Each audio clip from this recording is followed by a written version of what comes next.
What's up guys, and welcome to the channel. My name is Priscilla. I am a Nigerian fashion designer based in London. In this video I'm going to be showing you how to draft a pattern for a skirt block, and this pattern is really straightforward, beginner friendly and easy to do. So if you'd like to see how to make this pattern, keep on watching. But first, if this is the first time you're seeing me, or if you've seen me before but you haven't subscribed, I'm judging you.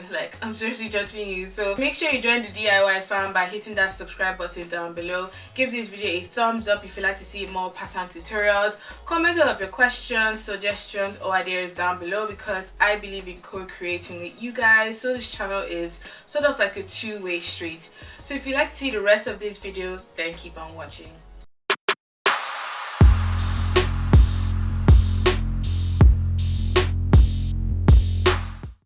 To make this tutorial go really smoothly, I have gotten myself the following tools, as you can see here. So the first thing here is a roll of pattern paper, which I'll be linking down below for those of you that are interested or curious. I've also gotten my pattern master and my set square. I also got a long ruler, which is really essential when it's time to draw long lines. I also have a tape measure, pencil, pen, marker, eraser and a sharpener. So the first thing we'll be working on is to make the front skirt panel. So I'm just going in here to draw a straight line, which will become my center front line. You can also work with the edge of your pattern paper if it's nice and smooth, but the edge on mine wasn't that great, so I just decided to draw a line that I will be working with. So I'm going to mark my skirt length. So this is the distance between my waist and wherever I want my skirt to end. So mine was 52 centimeters because I'm not a tall girl. Next thing I'm doing here is I'm marking my hip depth. So this is the distance between my waist and my hip line. So my hip line is around that bottom region of my butt, and mine was about 25 centimeters. And the next thing I'm going to work on here is to divide my hip measurement by 4 and add 2 centimeters for ease of movement. So once I've done that, I'm going to mark it on the outer edge towards the empty side of the pattern paper. So once that is all marked, I'm going to draw a straight line connecting that hip depth mark to the dimension for my hip measurement. So once that line is drawn out, that would become my hip line. So this is something that varies from size to size. Just work with whatever size works for you.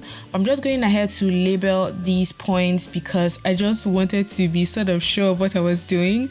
So the next thing I'm just going to do here is I'm just going to drawing my hemline, and because I'm making a basic skirt block, I'm just going to do this relatively straight. It's not going to be pencil or just a straight skirt block pattern here.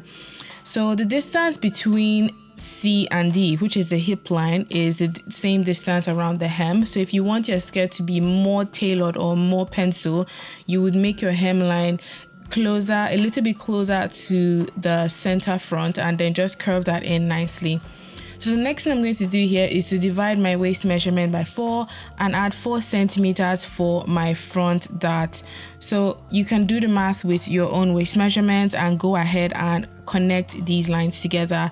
So I'm connecting that A point to the dimension for my waist, and I'm just drawing a straight line from point A all the way to that point that I have marked. So once that is all decided, I'm going to label this point G. Don't worry, the other letters are going to come. I still remember my alphabet. I think I do. So I'm just going ahead to mark 1.25 above G, because we want to raise that side of the skirt just a tad bit so it sits comfortably on your body. And then we're going to connect that raised point to D.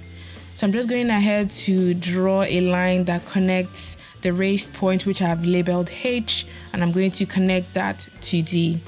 So once that is done, you know our hips are not straight and we kind of need to make that place nice and curved so it's comfortable around the hip. So I've marked the middle point of that line I just drew, and I'm going to mark 1 centimeter outwards, because that would help to create the curved line that would wrap nicely around your hips. So once that is done, I'm just going in here to draw a vertical line from D all the way up and a horizontal line from A all the way to the side. So we have a corner there, which would help you to draw the curved line. If the letters are confusing to you, you can just ignore them and just focus on actually making your skirt pattern. But now that I've created that new point that I've labeled F, I'm going to go ahead and connect the H, which is the raised point, to that 1 cm point and finish it off into nothing along that line close to D. So I'm going to take my pattern master to do this because the line has to be a curved line, since this is where your hips are going to sit when you have the skirt on. So I'm just going ahead to draw my curved line going into that 1 cm extension we drew earlier on, and then I'm going to connect it to H, which is the raised point above G. So that side is always a bit raised on the side because that part of your body is not straight, is a curve, because that's where your waist is and it has to sit nice and beautifully. So the next thing you need to do for the front skirt is to raise the center front by 0.5 centimeters. I know this doesn't seem very important, but it really makes a difference. And then when you raise that point, you're going to connect it to the side. So I'm just going in here to draw a curved line from G all the way to about the middle point, and I'm going to draw a straight line to meet up with the curved line I drew from G to create the waistline for the front. So now that the waistline is done, we're going to go ahead and create the dot. And I'm just going in here with a tape measure to find the middle of that front waistline, because you want to make your dot sit somewhere what's in the middle of that front. So now that I've marked the middle point, I'm going to be creating a dot that is 4 centimeters wide. You can decide to make your dot about 2 cm wide. The choice is really yours, but because I worked with a book that said 4 cm, I just decided to go by the book and create 4 cm for this skirt. So the dot itself is 8 centimeters long and it's going to vary slightly for the back panel.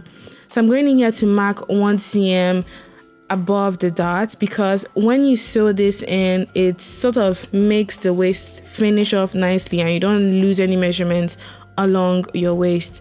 So I'm just going in here to draw in my dot shape, connecting that 8 centimeter long line to the sides of my dot, finishing it off nicely.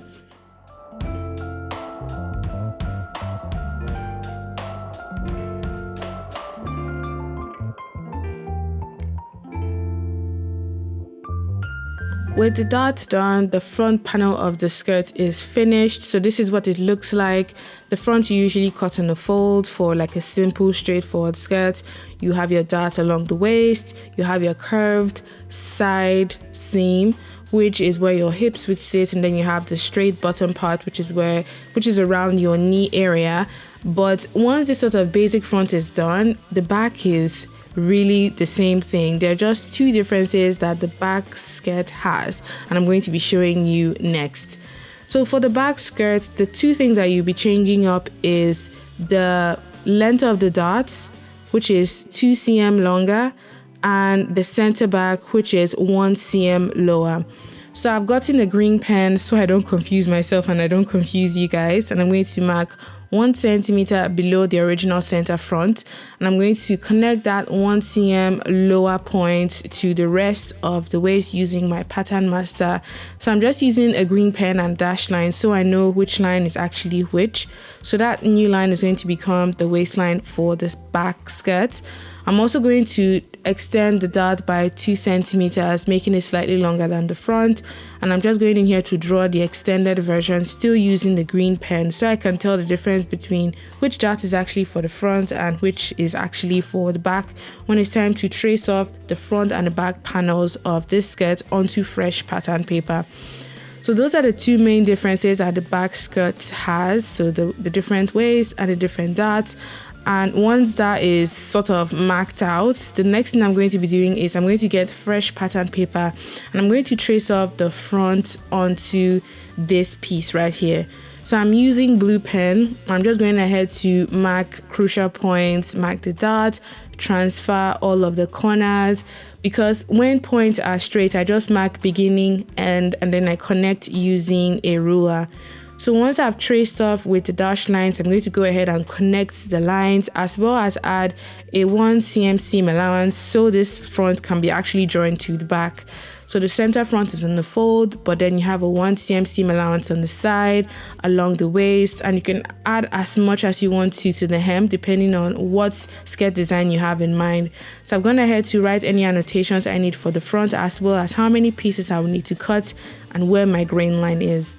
So I'm going to repeat the same thing for the back skirt, just going ahead to trace onto fresh pattern paper, because this way you just know there is a separate pattern for the front and there's a separate pattern for the back. If you want to save paper, you can use the same original draft and then just fold in points, but I just like to work with things that are clear and easy to understand. So I'm just going in here to trace off the rest of the back, including the side seam, the dots, the center back, and any other necessary bits that I know I would need.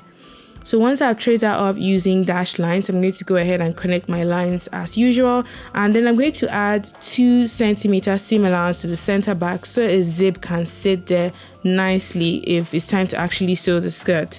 So now that I have my back traced out, I've written out all my annotations, how many pieces I need, the size, as well as the grain line, which is those 2 arrows that you see. But one thing I want to take note of is you can divide that back dart into 2 cm darts if you have a fuller back, and that way the darts would open up nicely when you stitch them up. Because if you have a fat 4 cm dart on your center back and it doesn't really stitch out nicely, you have the option of dividing them into 2 cm darts on the back of your skirts. So these are the finished patterns, the front and the back. I hope you guys enjoyed watching this video. I hope you understood my explanation, and I hope you try it out for yourself in the future. If you did, please give this video a thumbs up. I'd love to know all of your feedback down below, all of your questions, suggestions, or ideas. And until my next video, have a good morning, afternoon, and evening wherever you are. Bye.